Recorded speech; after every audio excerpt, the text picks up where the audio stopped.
tôi đẻ cháu ra thì thì cháu bé buồn chán lắm. Nhìn thấy ạ, nghĩ là nó buồn, nó chán không rồi cứ khóc đêm khóc ngày ấy. Thì đâu đấy khu xóm mà đến hỏi thăm cháu thì cho cháu uống, cháu không uống được. Thì cháu cứ khóc bằng nào tôi khóc bằng đấy. Thì ông ấy đi rừng về, ông cứ bảo là chẳng nuôi nó mà đem mà ném nó đi. Tôi bảo bố ông nuôi ông được thì tôi nuôi nó được.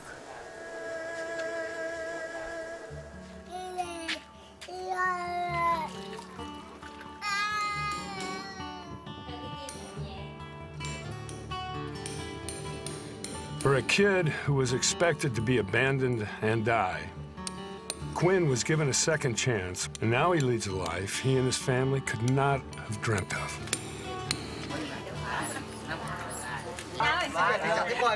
His own home and a beautiful wife and children. 100 kilometers away, children and their families are gathering at the Vietnam-Cuba Hospital in Hanoi.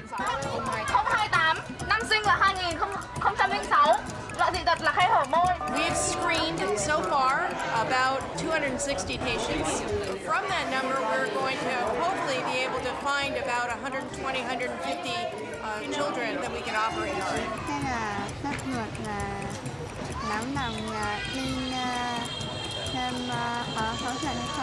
For most, the immediate significance of this 2009 surgical mission is obvious: the restoration of a child's smile. However, this return to Vietnam also commemorates something more, a historic milestone, not one of war, destruction, or loss, but rather the story of an unlikely handful of Americans who conspired a return to Vietnam. We had two problems. One was suspicions on the Vietnamese side, and the other were suspicions on the American side. It's hard to go back, really hard. On a first-of-its-kind mission. We were getting into something a little bit over our heads. That would challenge its team, made up of not soldiers, but surgeons, to begin healing wounds that span generations and continents.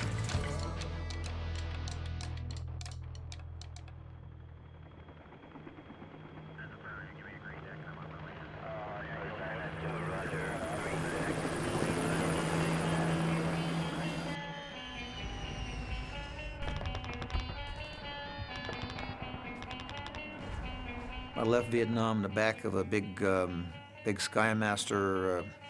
I was in a litter, and I was close to death. Most of my platoon was wounded or wiped out, killed. I stepped on a bouncing Betty landmine, which blew off my arm up here and caused extensive damage to my legs and to my other arm, but threw a dust off, got me back to the surgical unit quickly enough that they saved my life and my legs and my right arm. And during that period of time while in the Army, I had a good friend of mine, John Connor, and we met each other in basic training and just became good, fast friends, and we lost contact when we both got sent to Vietnam. Vietnam, for me, for many of my colleagues, for John in particular, crystallized that he could indeed make a difference, and embedded within him when he returned, and the fact that we had 55,000, people, killed, in excess of, 2,500 or so, MIAs that had not been accounted for, disturbed an awful lot of people. A lot of us in America, a lot of us Vietnam vets, we always suspected the Vietnamese were. They had prisoners that they kept, and so that kept the hatred going. And the families of the MIAs and the POWs were very driven and to try and achieve some closure and get the Vietnamese to let us go in and start retrieving the MIAs to, in their eyes, look for POWs. And we must, in unity, work to account for those still missing and aid those returned who still suffer from the pain and memory of Vietnam. Of course, President Reagan wanted to respond to these people, to help them, but relationship between America and Vietnam just continued to deteriorate, so by the time '87 rolled around, it was, like I said, it was an impasse.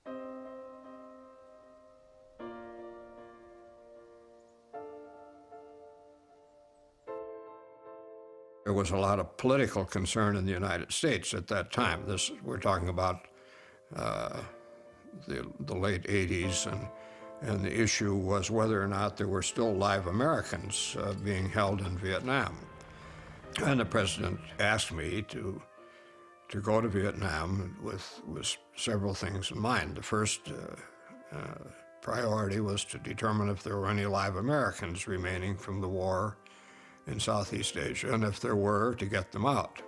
His second priority was to set up a system to account for all the remaining missing Americans, and at that time there were about 2,500. When the President of the United States asks you to do something, particularly have a military background, your answer is always yes. General Vesey had a lot of credibility. The view that he was close to the president, that he was highly respected within the system, meant that he wasn't just a do-gooder with no anchors in political reality.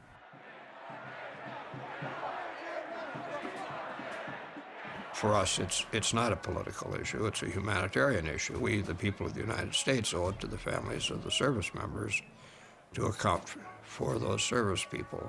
And President Reagan had told me that I could offer them humanitarian assistance, but that was all I could offer the Vietnamese. Reagan never used the term, but he had a good intuition for soft power. He knew the importance of ideas and of winning minds. Mr. President, the sailor home. Thank you. Jack, I just want to say, you're welcome home, but the inklings that we've had so far is that evidently there must have been some progress there, and we're all grateful to you. And when I returned and reported the results of the meeting to the president, I pointed out that I had offered humanitarian help, and the president said that was fine, but then turned out that when I talked to the president's advisors that there was no money for humanitarian help. So he said, you'll just have to find find somebody to help you with the humanitarian help. Well, frankly, I didn't have the foggiest notion about where to proceed, and I did talk to Fred Downs, who was the head of prosthetics for the Veterans Administration, and an old friend. Fred agreed that he could probably find some help with prosthetic devices. It was an honest attempt by both governments to try and figure out a way to have a middle ground, and humanitarian aid was that middle ground. The agreement he had with the Vietnamese government was that we would look at their humanitarian concerns, which were the amputees that had been generated as a result of the war, and they in turn would look at our POW/MIA humanitarian concerns. Downs and his team began providing prosthetics to Vietnamese who had lost limbs in the war, as well as those who were continuing to be injured from the remaining landmines. I made 2 or 3 trips, and one of the trips we came back and it just wasn't moving fast enough.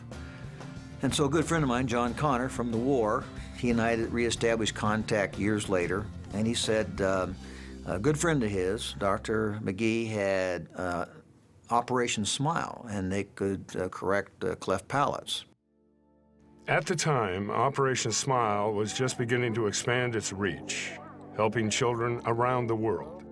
Created 7 years earlier, co-founders Kathy and Bill McGee were determined to create a sustainable medical charity upon returning from a grassroots medical mission to the Philippines.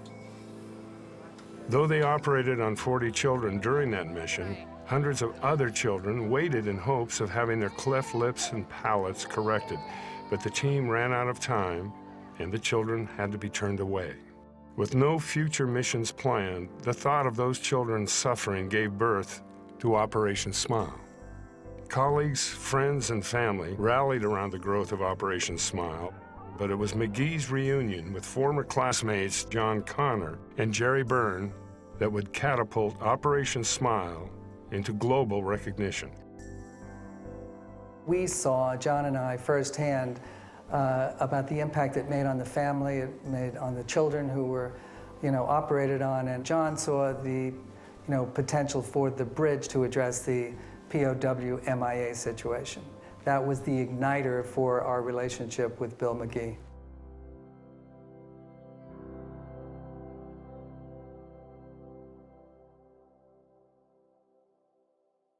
Now, soft power was never even a word that was in anybody's idea chain at that time.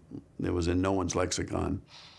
But for whatever reason, John really felt very strongly that it could create the opportunity to create trust. He said, you know, Kathleen, these mothers are the age of my mother, and they're getting older, and he said, I feel they'd rather know where the bodies are if the sons are dead rather than not know at all. And he was absolutely right. It seemed to me to be a natural because the primary patients were children. If there were a way to connect on a humanitarian issue, it would be for the future of both countries, and certainly the children were the most logical route.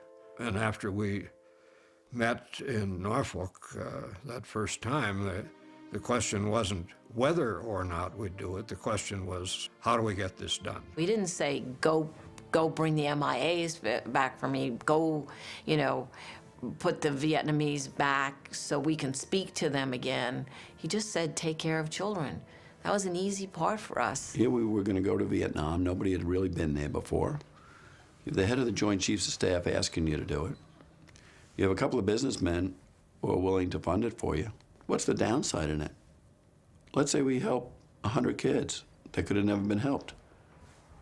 You know, that's pretty positive. It wasn't a feeling that we were going to change the world. It was just that we were part of that war. We grew up in that war, and you know, if we could do something to make a difference, to help people, that would be something we would certainly want to be a part of. We knew, or we felt, that this was a great opportunity. Dr. McGee was quite enthusiastic about going to Vietnam if we could work it out. It was, you know, clearly it wasn't going to be an easy thing to arrange. We didn't have any diplomatic relations with Vietnam, and it would take some doing to arrange to get an Operation Smile team into Vietnam. A long process began with General Vesey and the United States government, the State Department, Department of Defense, as to how to allow this to happen. Behind the scenes, tremendous controversy and disagreement at all levels. You know, the people in the president's staff, veteran service organizations, there were congressmen, there were senators, there were Vietnam vets, and we were severely attacked. I know I was called a commie lover, you know, turned pink. I had been fooled by the communists. You know, those are kind of things said to me personally, and frankly, threats. Just General Vesey's force of will kept the thing going, and he had the support of President Reagan. And so that president didn't back down. I don't know if Bill McGee knew what he was getting into. I guess a lot of people might think that is a big, huge risk. Our board did. It was any number of hours of verbal battles about whether we should or shouldn't go. The reality is, if you're not willing to take risk in life, that you're not going to create change. This was a real challenge for him. So I saw him take this and run with it. And of course, he's got all his staff and all his people, and I, of course, don't know what was going on inside. I don't know what was in his mind, but I, as an outsider, could see the results of, by golly, he started putting things together. A team got put together, and people volunteered. There was no doubt in Bill's mind. So when he called me to go on this first mission in 1989, he called me, he said, well, you know, Mike, you know, we got a chance to go to Vietnam. What do you think? And I said, yeah, we're going to go. I mean, we've got to go. The very fact that you could get Vietnam vets to go back to Vietnam to provide humanitarian assistance to the Vietnamese 15 years after the war was incredible to many Americans. If Vietnam was important enough for us to go to war over, to fight to obtain as an ally, 18 years ago was important enough for us to bring over so many Americans, have so many of them killed and so many of them wounded, then it's so important to us.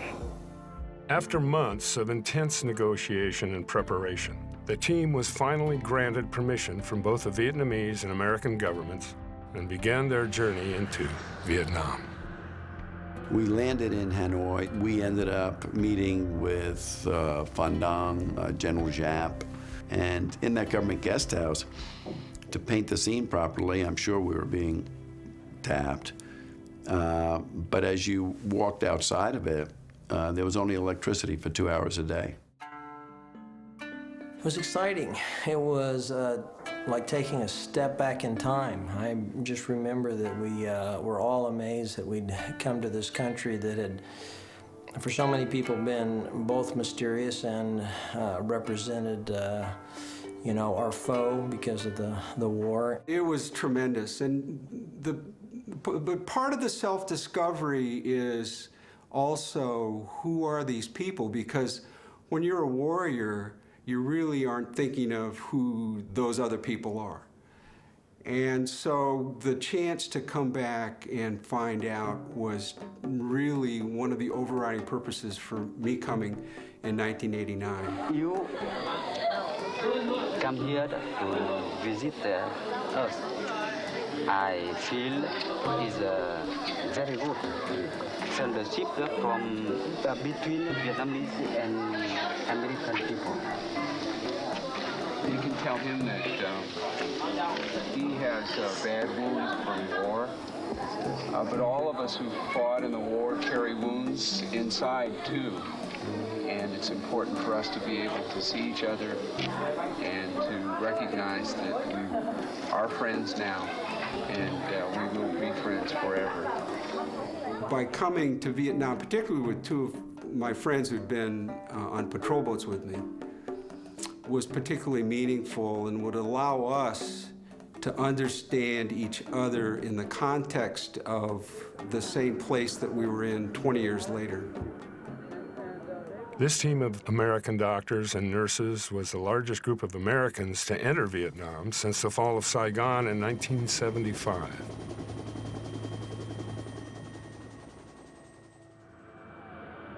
We were really excited because what we found was, although there was a significant amount of poverty, which we certainly expected, everybody was very hopeful.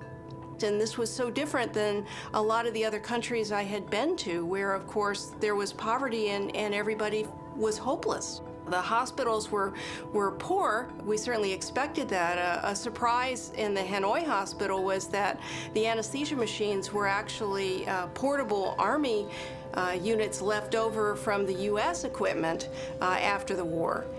Everybody was really very enthusiastic about us being here. It surprised me, in fact, that people really felt that the war was over, that it was something that was in the past, and there really was very little in the way of resentment. The people, by and large, really received us well, and particularly after we had accomplished much more. They probably thought we were going to do 25 kids the whole week, and as it turned out, we did 250.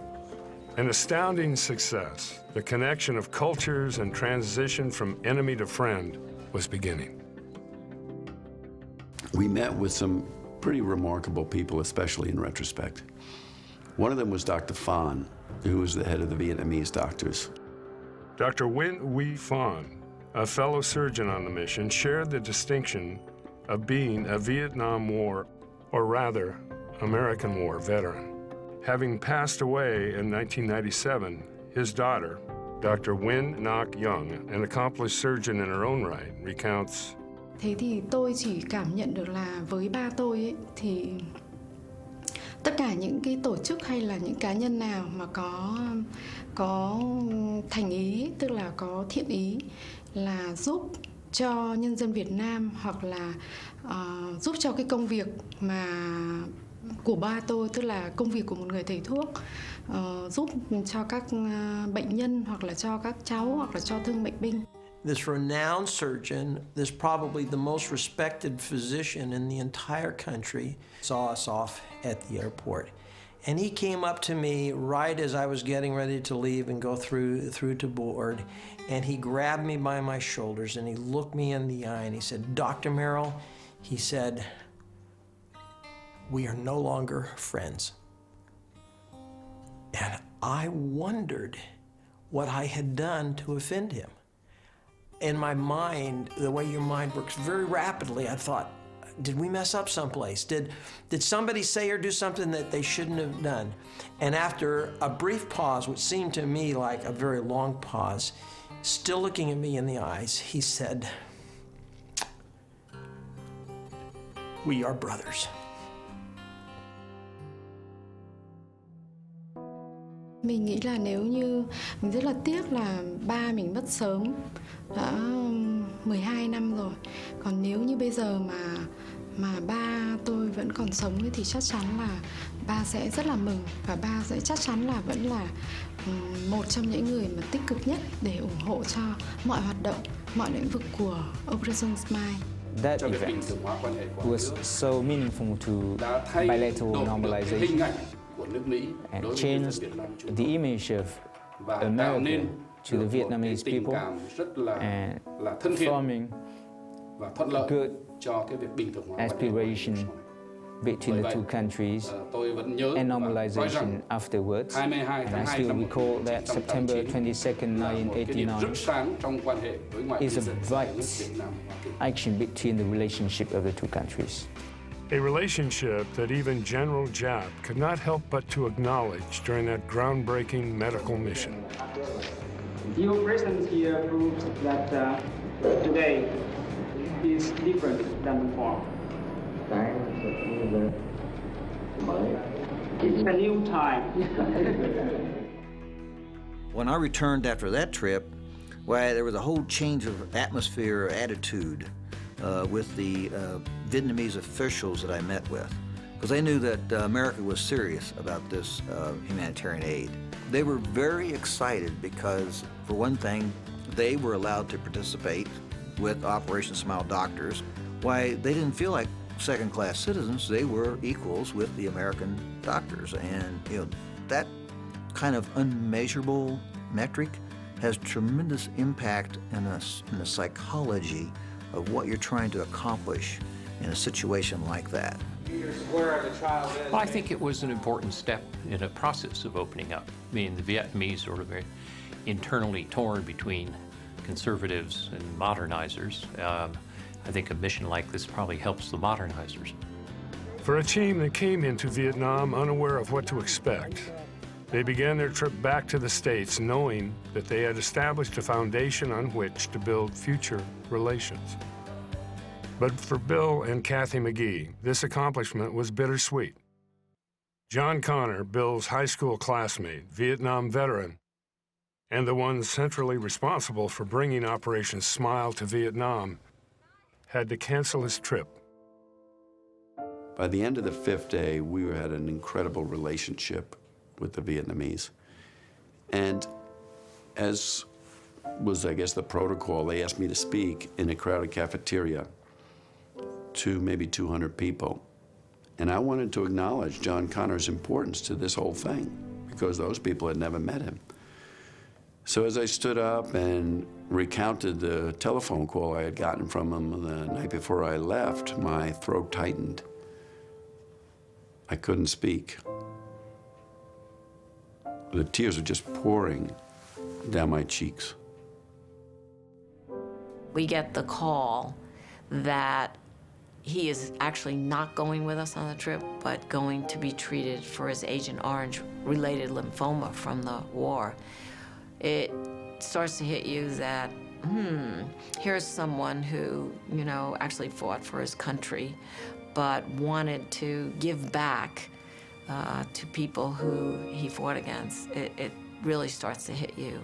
And so when you go to get up to thank, and you realize the people that, made it happen weren't there, that's when it really hits you. That, it's just a great thing to be able to, work with each other help each other and then help another country to have a life that actually he might not have.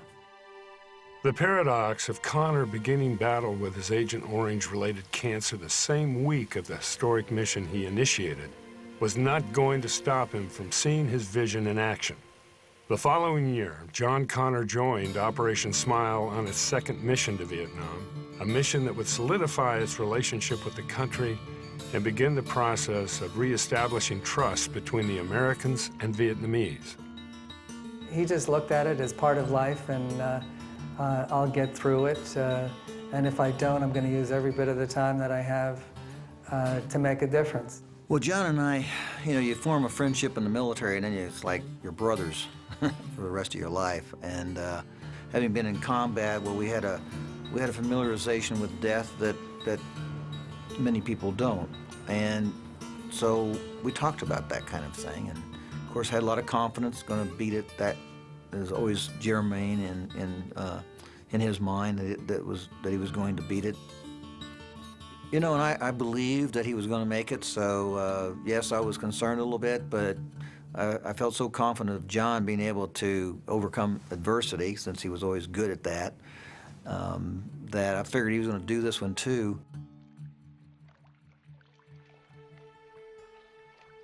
In 1992, unfortunately, John Connor died of his Agent Orange lymphoma. In the end, he ended up having a funeral mass at Fordham Prep, where we went to high school together. John was a friend, and there was the loss of a friend and a comrade, and it was a sad occasion for me and for all who knew him. That was Paul Barity's funeral. It felt like a chapter in my life had closed that was so hurtful, and yet I had to go on, as we all do, when someone we love very dearly and they pass on. And I looked at the work that he did, and I often think about him because of every time I see an Operation Smile advertisement or brochure, I always think of John. We were on a goal to make sure that Vietnam was taken care of now. John's loss galvanized Operation Smile's commitment to the children and families of Vietnam, and the missions continued, one after another, building bonds and creating smiles like Quinn's. For Quinn and his entire family, the lasting impact of Operation Smile is easy to see in the most simple of ways, a smile.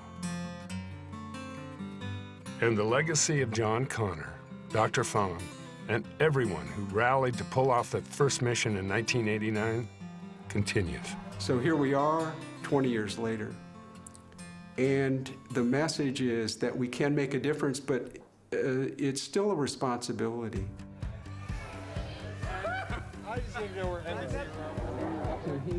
To a certain extent, it was healing for both sides to be able to communicate and to find out that really we all have a lot in common. We all love our children, we all want the best for our families, and we all want to succeed in life. And when you look at people that way, it really makes it very hard to hate each other. And it was interesting, we could begin to assess each other and get to know each other a little bit better, and discover that they had wives and they had children, they had brothers.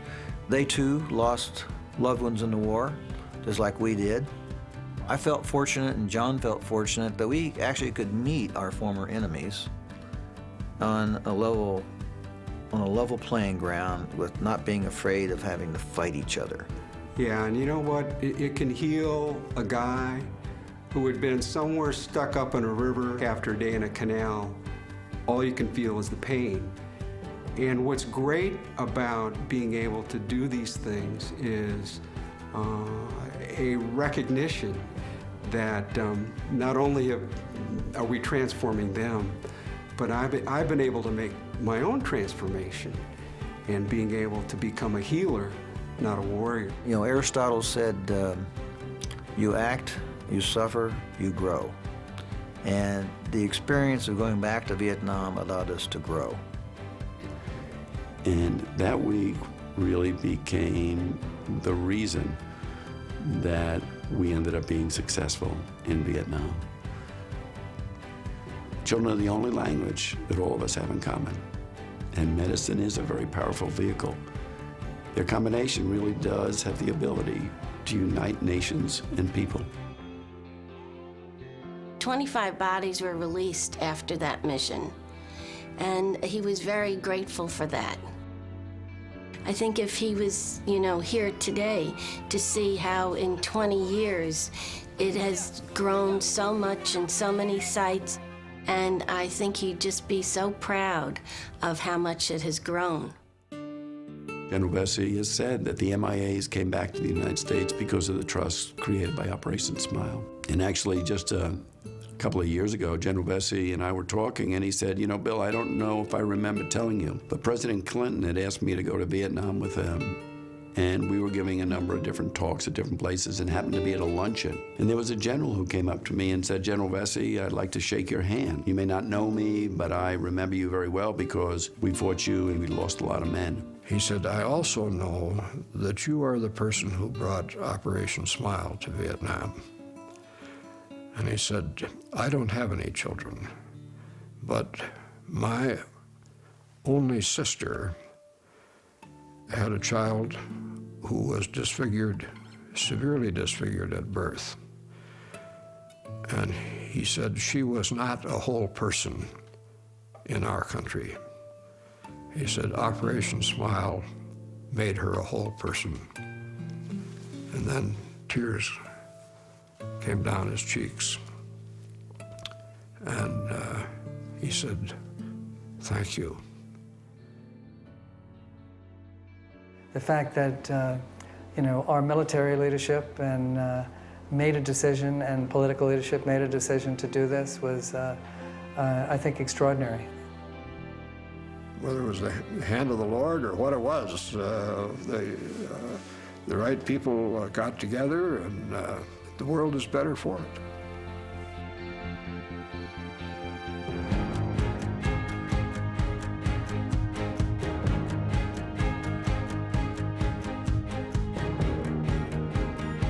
Since that first mission in 1989, Operation Smile has helped more than 30,000 children in Vietnam, including 7,000 children on this 20th anniversary mission alone. From a mobile dental team in Tay Binh to 10 surgical sites throughout Vietnam. From Hanoi, where doctors restored Lynn's palate so that she could speak and eat more easily, to Can Tho, where Duy would finally have a chance to live a normal life and return to school. Today, less than 30% of the Vietnamese population was even alive during their American War. For the United States, 2 wars in Iraq and war in Afghanistan have made it easier for the wounds of the Vietnam War to fade into the pages of our history books. But what we have learned from one of the most divisive eras in American history, hopefully will not fade from our minds. Today, the simple smile of every child and family helped is a reminder of how the hard work of a small group of people can overcome decades of war and isolation, and how a smile can bridge cultures and make friends of former enemies.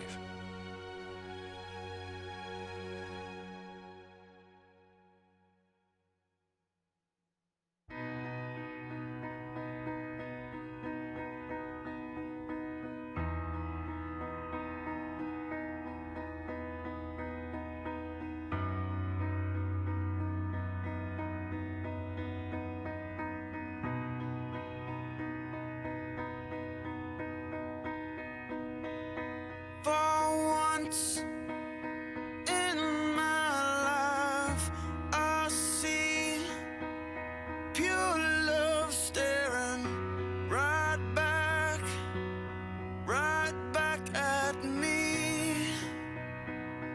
me.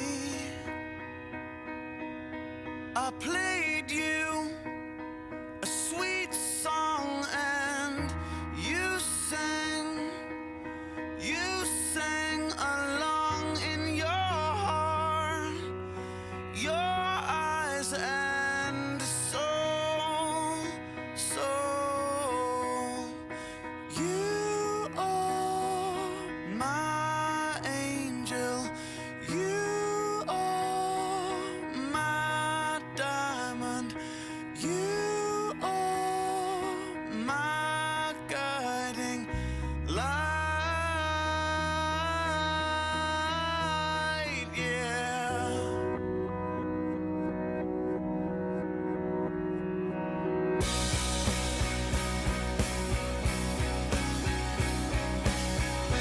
I've seen the future, I've been to the bottom, but you keep my head above.